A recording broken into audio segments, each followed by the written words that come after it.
Today is election day for the primaries, at least here in South Carolina. To be honest, I have not been keeping up with all of that. I do think it matters, so go and vote. But on today's episode, I figured as I am having a hard time finding the motivation to go out and vote, that I want to talk about why I'm having a hard time. And so on today's episode, episode 8, we're going to talk about Greenville County and specifically this inconsistency that I found in their drug testing and just their inability to respond to address the issue and the crazy ass response that I got when I went to the HR offices of Greenville County in downtown. Because the lady that responded, ooh, me quería ver la cara de estúpido. That's the only way I can think about it was, oh, como me quieres ver la cara de estúpida, ¿no? Pero let's go ahead and get started.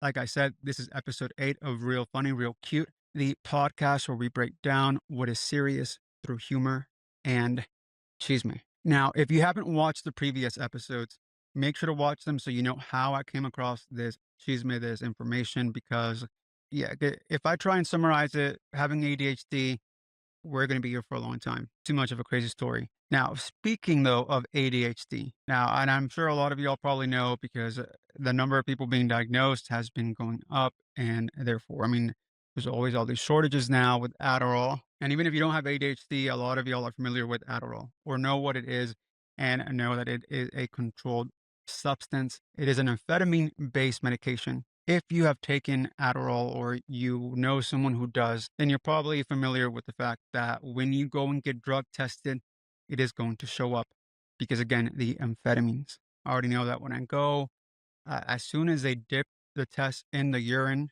within a few, like 30 seconds, they're going to be like, oh, whoa. And I have to say, yeah, I take Adderall, so I'm prescribed it. And it doesn't really matter if I show them the bottle or if I, explain it to them because most of the time, if not all the time, the process is that a medical review officer will contact you and then they will change the non-negative to a negative. They don't call it a positive. It doesn't come back positive. I don't know if it's to avoid like lawsuits or trouble. I don't know for what reason, but the results either come back negative or they come back as a non-negative, and only an MRO can change that non-negative to a negative. So when I went to get tested September 2024 for Greenville County to work at the detention center, I mean, I brought my bottle with me just in case. They never asked for it. And I left pretty quickly once I was finished with my test. I never got a phone call from an MRO or anything like that. And so I assumed, with it being a law enforcement agency and it's them sending me all these things to sign, I figured, you know what? I probably already I'm sure I probably already signed some papers signing away my rights. They probably already have all my medical records. They already probably know I have ADHD. That's why they probably don't even have to, verify it, call me or call my doctor or my pharmacy or anything like that. And so I didn't make a big deal out of it. I was like, whatever. I'm sure they already know. Then fast forward to May of 2025. And like I said, watch the previous episodes if you haven't, so you understand how we got here several months later. So by this point, I have been terminated, and my ex was trying to get me arrested. The detention center, I believe, was trying to assist them because the text I got from them was just a few hours, or the text claiming to be the detention center, send me a text message hours after he made the report and what appears to be trying to assist or help him corroborate his false testimony. But I'm not going to try and open that can of worms because I will detour. No, that ex gave me the worst trauma brain. I'm going to leave that can cerrado for now. We're not going to open it. So if you want to know the whole story, make sure to go back and check out the previous episodes. But once I noticed this, like April of 2025, I kind of am, like I said, trauma brain. I'm just going through it all day, ruminating, just thinking about everything over and over and over again. And so when I align the text message with his police report, I'm like, why would they try and assist his goofy ass? And then I'm like, oh, that's right. I mean, there was a few reasons, several, but one of them was the drug test inconsistency because once I started working there and they gave me the handbook and they said it's your job to become familiar with all of it, including what we don't discuss in class. I mean, I did. And they have the whole process for the drug testing, including the pre-hire drug test. So I skimmed through it and yeah, 10 panel drug test, amphetamines is included on there and the MRO. that whole process that I described earlier, that is exactly what they detailed in their handbook. And so now I was starting to get a little bit more suspicious because I'm like, I never got a call. And then my ex, who also worked there, he takes Vyvanse. And I asked him about what the process was for him. He said, yeah, no, I didn't take my bottle. They didn't ask me nothing. And I was like, okay, one is what's the phrase? One is happenstance. Two is a coincidence.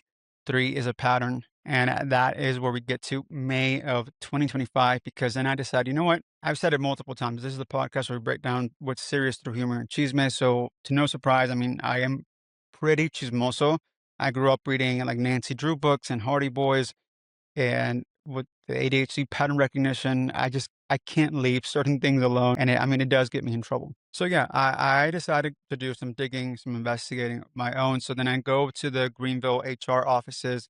I request my drug test from the pre-hire. They give it to me, and the lady, oh, she was snarky, una grosera, just una cochina with her attitude, porque she just brings me the paper. She's like, all negative, and you know that tone. You know, when people talk about Atlanta, they say that they are just rude, but I mean, at least they're rude to your face. They don't put on a smile and say it like in a weird high pitched voice, trying to come off as nice, but really, you know, it's not nice. But yeah, that kind of attitude. So I'm like, okay, thanks. I take the form.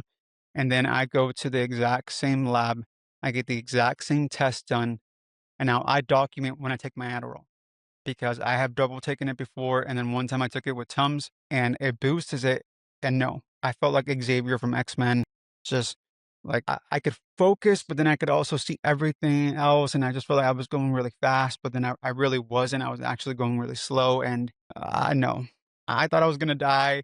And from that moment on, I have every time I take a picture of it. So then when it's time to take it again, I will go back. I look at the photo, I look at the timestamp, and I'm like, okay, 4 hours, 6 hours, depending on which one I'm taking.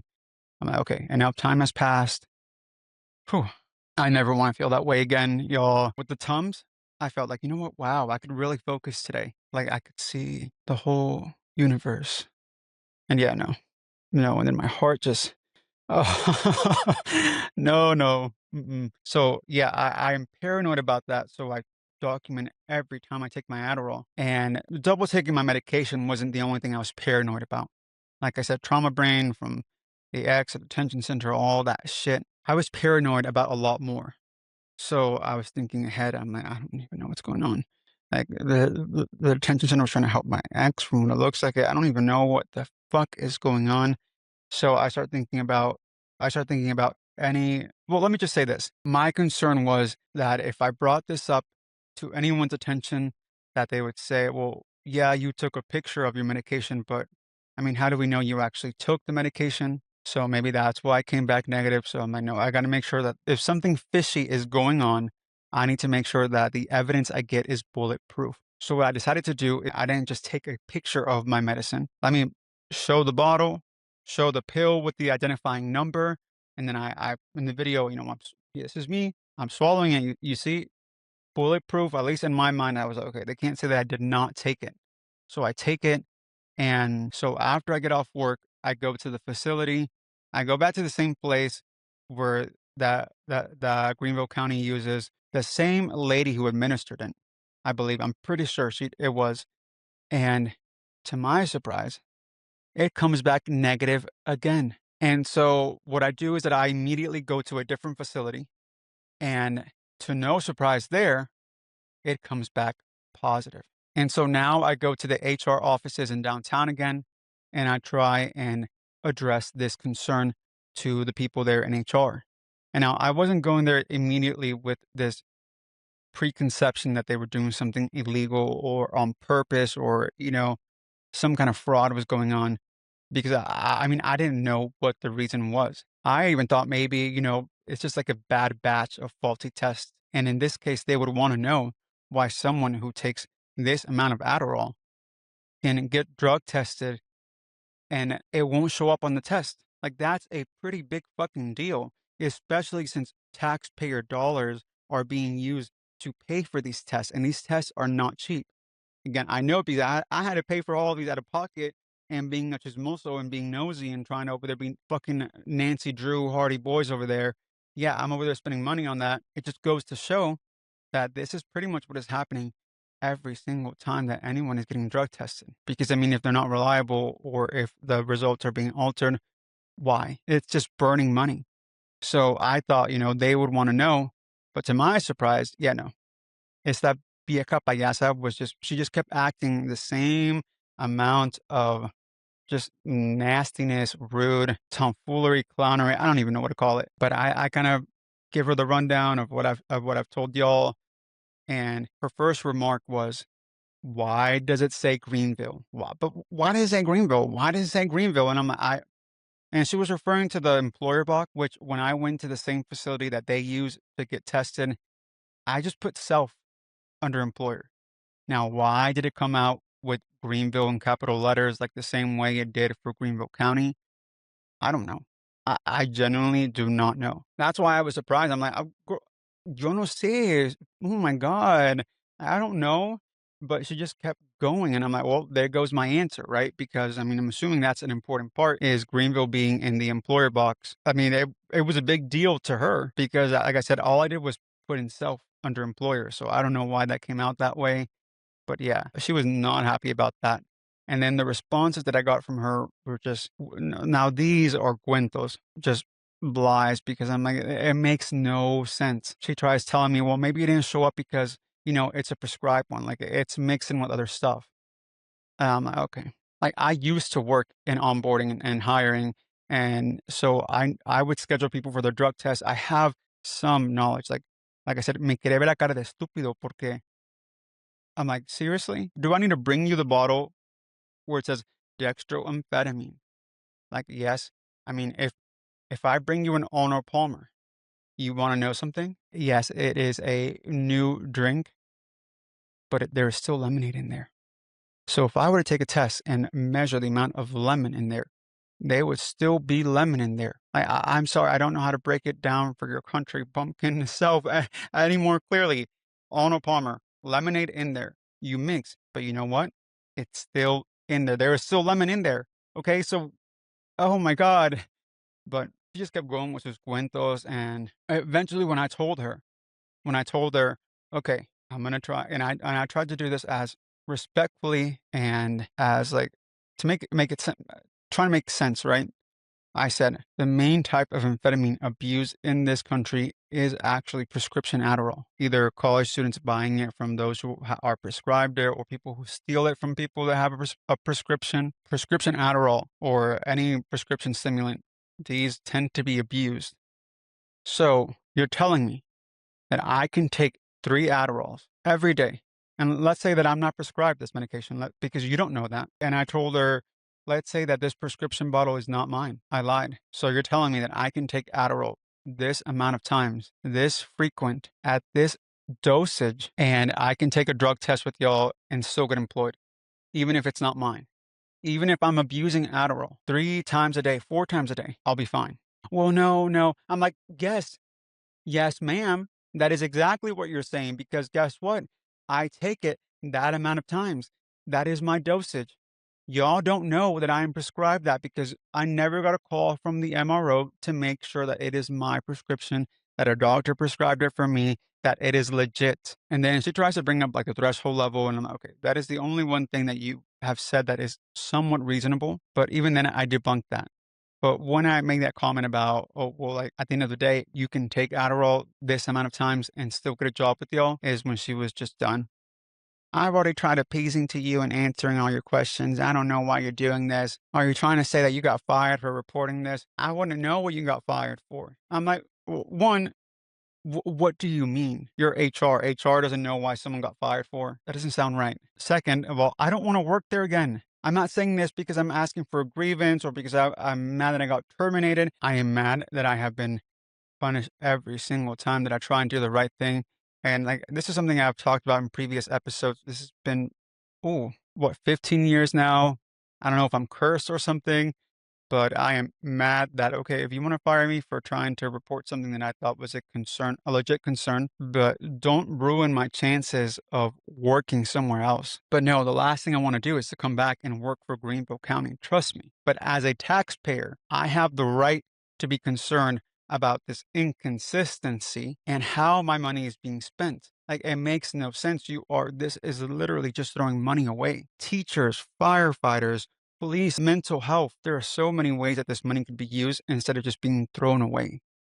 And that is what is happening because, again, if I can take Adderall this amount of times and the test does not pick up on it at all, either it's not really working or someone's altering the results. This is a serious concern. I have brought it up I have emailed county council, Democrats, Republicans, no response. And so for me, that's why I have a hard time wanting to get up and go vote because it's like, for what?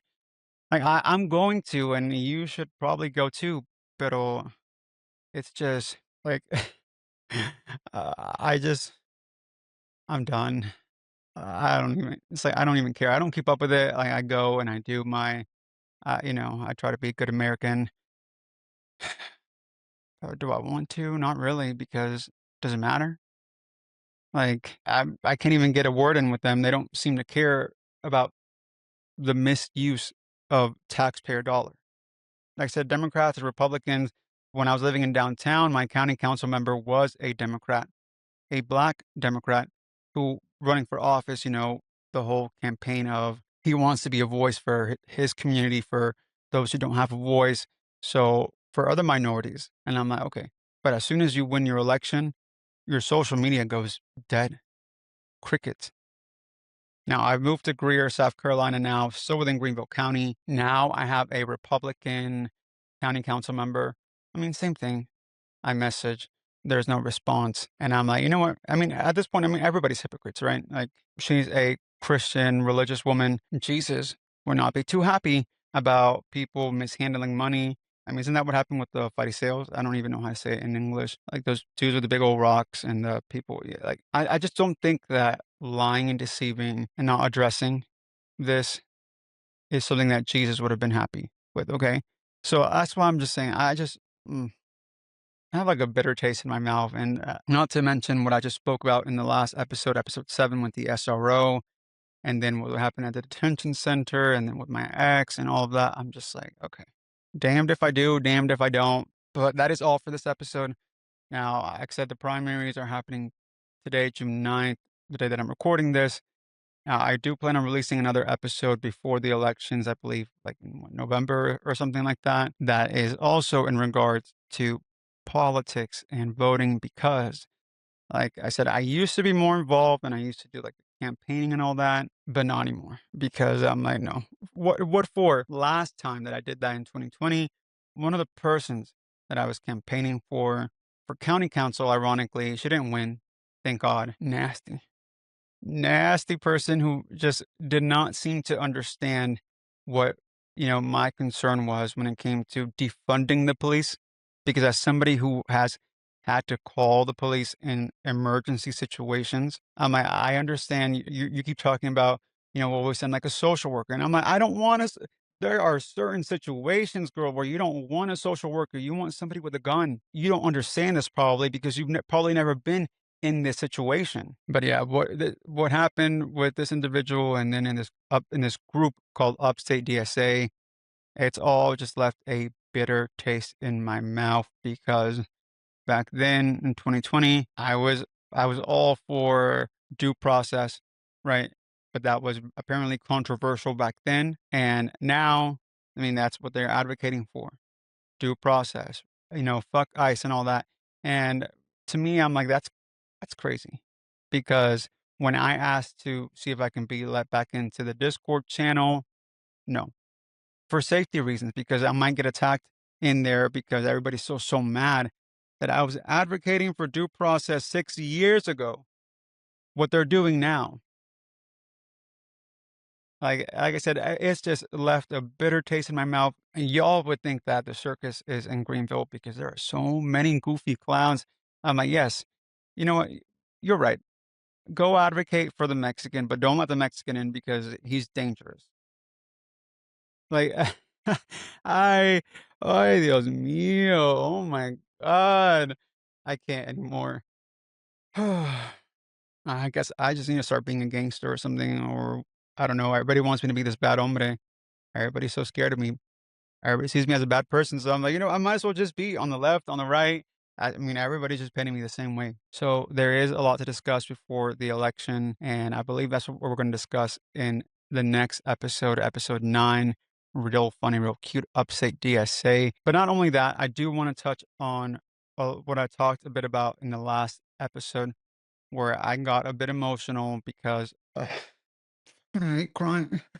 Of talking about Trey's law. And the thing is, it is a big deal. And it's not being talked about, I feel like, because it's not something polarizing, it's not something controversial, but it's a huge deal because this law is named after an individual from Texas. He experienced child sexual abuse. He wanted to hold people, institutions accountable and had to sign an NDA. And at the age of 28, at just the age of 28, he completed suicide. And so in the last episode, when I was talking a bit about that, I got a bit emotional because I turned 28 in a few months.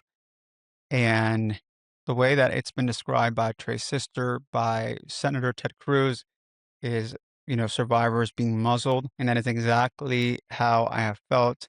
The drawings that I have of that going back to 2018, and it's been a lot. I do want to touch a little bit more on Trey's law, on kind of what it means and how I guess to try and get more of a conversation around it because I only found out about it by chance.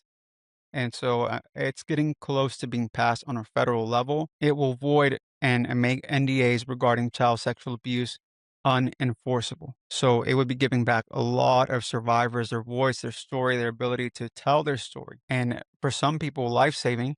But I mean, if you don't know about it, so there's a lot to unpack. I will see y'all in the next episode. Chismosos.